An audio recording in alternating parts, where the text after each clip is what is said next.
Praise the Lord. सभी को जय मसीह की। मान लीजिए किसी व्यक्ति ने बहुत ही सुंदर घर बनाया, सजाया और बहुत ही उसकी इच्छाएं थी उस घर के लिए, लेकिन एक दिन उस व्यक्ति को पता चलता है कि वो घर पूरी तरह से जल गया है, जलकर नष्ट हो गया है। आप सोचिए उस व्यक्ति को कैसा लगेगा, कितना दुख होगा उसको। क्या आपको पता है कि जब यीशु मसीह प्रकट होने वाले हैं तो ऐसा ही कुछ होने वाला है। हालेलुया।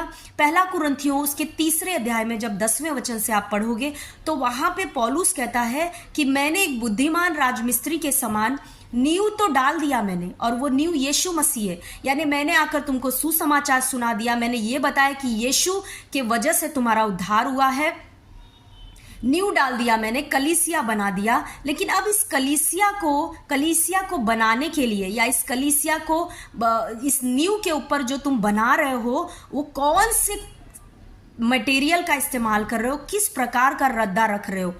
अगर तुम सोने चांदी का रद्दा रख रहे हो, घास फूस का रद्दा रख रहे हो, तो वो सब कुछ एक दिन प्रकट हो जाने वाला है। 13 वचन में लिखा है कि आग के साथ प्रभु आकर प्रकट करने वाला है। वो सारी चीजें, अगर आपने घास फूस का रद्दा रखा है तो वो जल जाएगा। इसका मतलब क्या है? इसका मतलब ये है प्रियो कि कलीसिया में आपको जिस काम के लिए प्रभु ने रखा है, अगर आप एक प्रचारक हो, आप पास्टर हो, तो आप किस लिए प्रचार कर रहे हो? क्या आप परमेश्वर के सत्य को लोगों को सिखा रहे हो, या अपने मन से कुछ आप बता रहे हो उनको?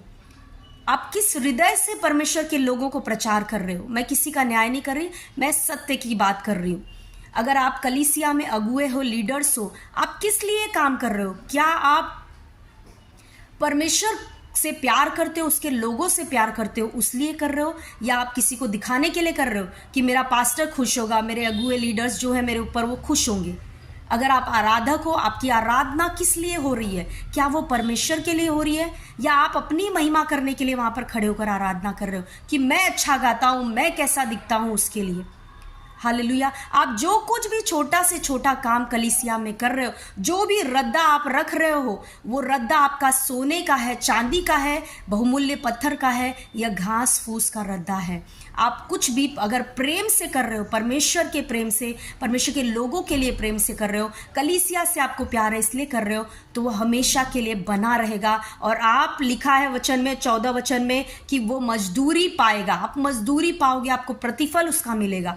लेकिन अगर आप किसी को दिखाने के लिए कर रहे हो, शो ऑफ के लिए कर रहे हो, आप बस ऐसे ही कलीसिया में ढिलाई से काम कर रहे हो, मजबूरी में आपको करना पड़ रहा है, या किसी को आप सुसमाचार सुना रहे हो तो आपके पास्टर ने बोला है जबरदस्ती इसलिए आप कर रहे हो, एक साधारण विश्वासी की बात कर रही हूँ, तो ये सारा कुछ जल जाएगा।